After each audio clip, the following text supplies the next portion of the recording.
Hello, welcome back to a chapter a day. Happy Wednesday. I pray you are having a wonderful day today. And if you're not, keep on praying and hoping things will get better and trusting. Okay, today we are reading Nehemiah chapter 10. Yesterday we read about let's see. The children of Jerusalem, the priests, the Levites, and the other people who had returned to rebuild the city.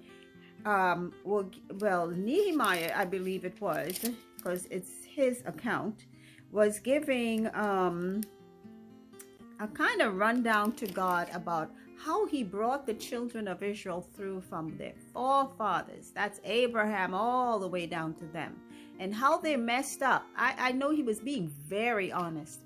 He know they were the ones that kept messing up and going to idols and doing things like the other nations, all which fell under the banner of idolatry. They were not following God, and if you put any other gods before God, that's idolatry. So he confessed, and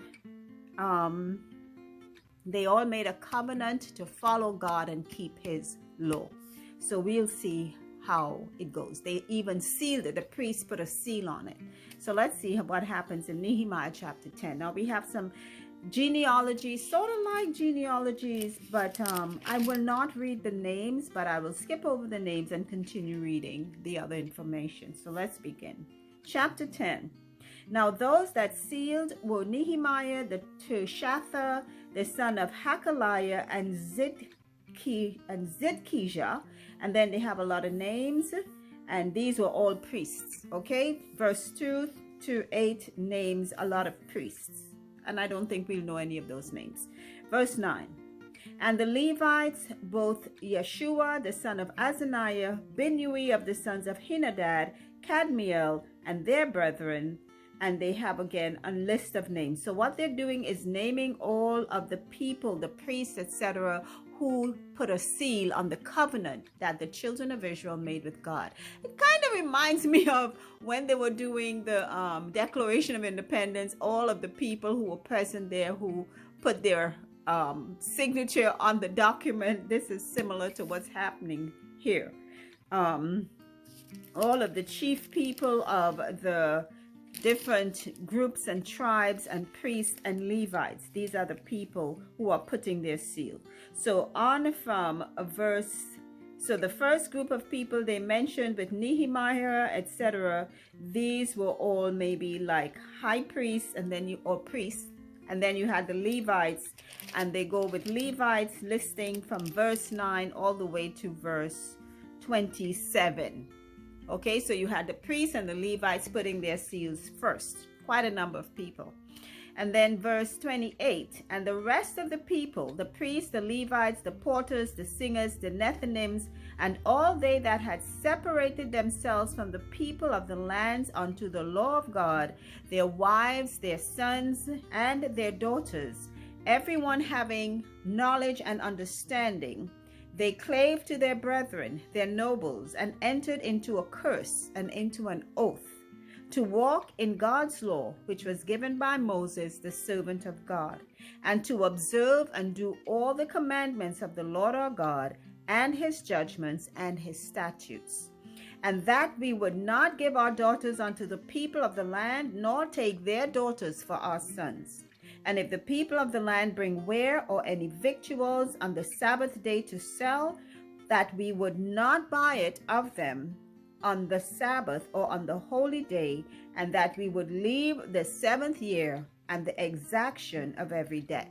So they are promising to go back to the old law that God had given them and observe it. So they were all committing to doing so.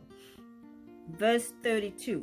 Also we made ordinances for us to charge ourselves yearly with the 3rd part of a shekel for the service of the house of our God, for the shewbread, and for the continual meat offering, and for the continual burnt offering of the Sabbaths of the new moons, for the set feasts, and for the holy things, and for the sin offerings, to make an atonement for Israel, and for all the work of the house of our God. And we cast the lots among the priests, the Levites, and the brethren for the wood offering, to bring it into the house of our God, after the houses of our fathers, at times appointed year by year, to burn up the altar of the Lord our God, as it is written in the law. So all of the things that they once knew that they should do and didn't do, or maybe didn't even know they should do. But a lot of the things they're saying here sounds like they already knew they should have done it. All the feasts and the offerings and the Sabbaths, because they were yearly Sabbaths beside the weekly Sabbath. All of those they were supposed to be keeping and did not. Verse 35, and to bring the first fruits of our ground and the first fruits of all fruit of all trees year by year unto the house of the Lord. Also the firstborn of our sons and of our cattle, as it is written in the law, and the firstlings of our herds and of our flocks, to bring to the house of our God unto the priests that minister in the house of our God. And that we should bring the first fruits of our dough and our offerings, and the fruit of all manner of trees, of wine and of oil unto the priests, to the chambers of the house of our God, and the tithes of our ground unto the Levites, that the same Levites might have the tithes in all the cities of our tillage. So they were promising to go back to paying tithes of the land, of their cattle, of their firstborns. They were to redeem, because there was a cost to pay for every firstborn male and every firstborn in particular. So everything that God had originally instructed them to do since Moses' time, they were now pledging a covenant to do so.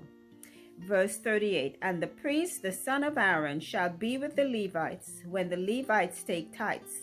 And the Levites shall bring up the tithe of the tithes unto the house of our God, to the chambers into the treasure house. For the children of Israel and the children of Levi shall bring the offering of the corn, of the new wine, and the oil, unto the chambers, where are the vessels of the sanctuary, and the priests that minister, and the porters, and the singers, and we will not forsake the house of our God. What a pledge.